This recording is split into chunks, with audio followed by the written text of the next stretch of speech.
Hi, everybody. Thank you for joining me today. I hope you are proceeding very well with the coursework and that you've had an excellent time of it so far. Today, we're going to talk about resumes. So, resumes are one of my favorite things, and I'll get to tell you a little bit about the resume best practices and the purposes of a resume.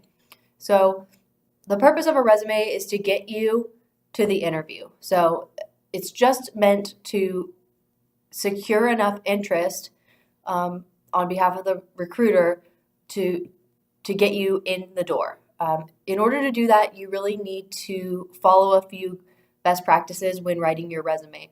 For one thing, you need to be concise. Unless you're an executive level professional, it needs to be one page. For another thing, it needs to be consistent and the formatting needs to be clean.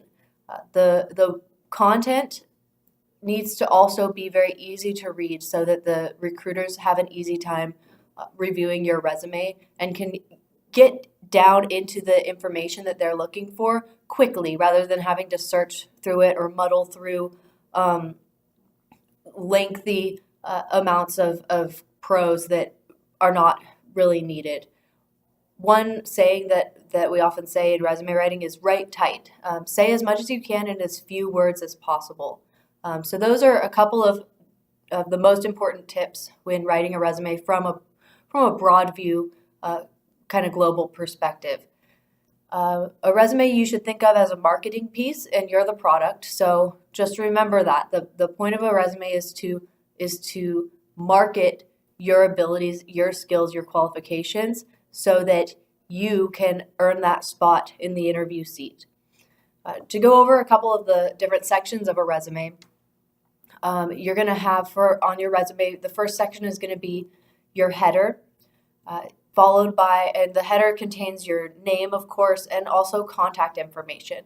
It's important to remember when you write your header that your contact information, your phone number, you need to have a voicemail set up, and it needs to be a professional voicemail.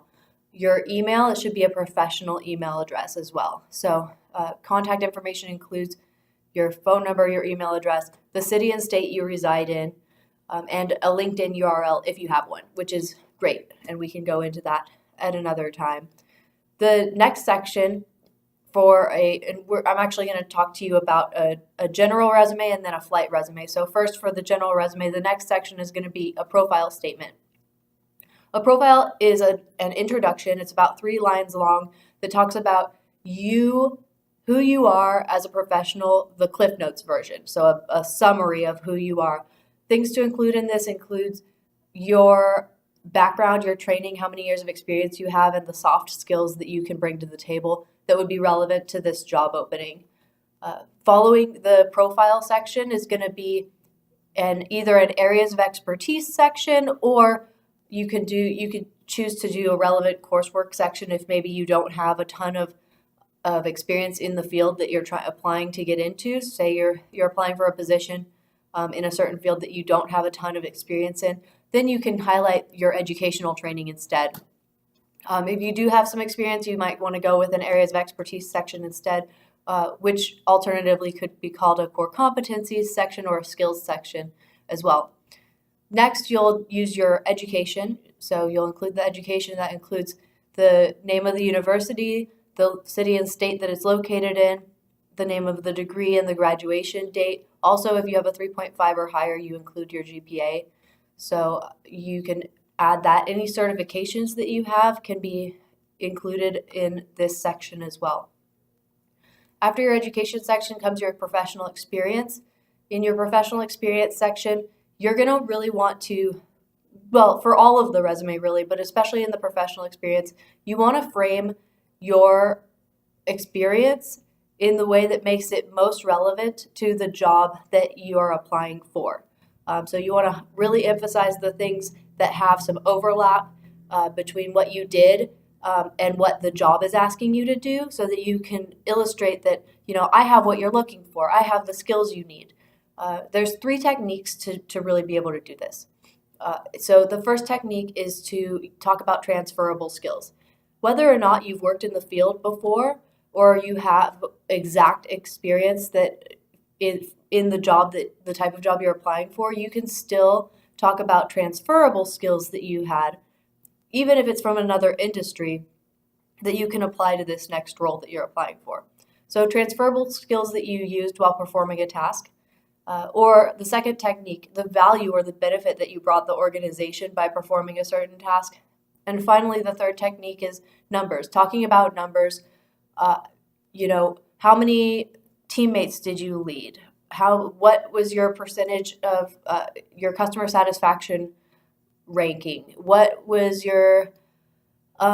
your sales metrics? What were your performance outcomes? What kinds of numbers did you achieve? What kind of numbers did you report that you can then report to the recruiter and show, you can show this kind of performance to them.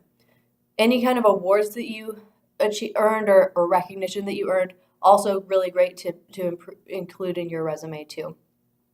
Finally, an important section to also have in your resume is going to be your either awards, achievements, leadership, community service, professional experience or affiliations, any kind of leadership that you experience that you have included in your resume. That's really important to kind of set you apart from the crowd.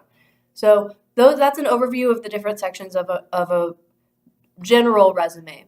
Now, a flight resume is a little different just in terms of the sections, some of the sections that are included. So for a flight resume, the order of operations, if you will, it's going to be your header, followed by your certificates and ratings, flight time, then your education, then your professional experience, finally the leadership experience that I just talked about.